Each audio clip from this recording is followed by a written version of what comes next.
Hello দর্শক বন্ধুরা, দেখো আজ দুপুরের জন্য ভাত বানিয়েছি, আলু পেঁয়াজ ভাজা বানিয়েছি, ডাল বানিয়েছি, এটা অরহর ডাল,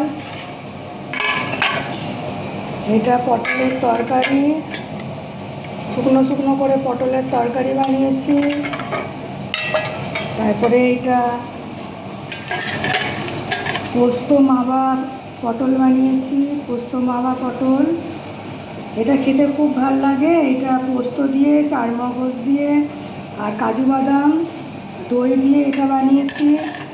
আর ভাতের শেষে খাবার জন্য আইসক্রিমটা বানিয়েছি, এখনও জমেনি, এখন জমতে দেব। আর চাটনিটা এখনও বানানো হয়নি।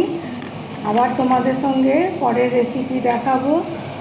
রেসিপি তো আমরা বানানো দেখাতে পারলাম না, আবার পরে দেখা হবে।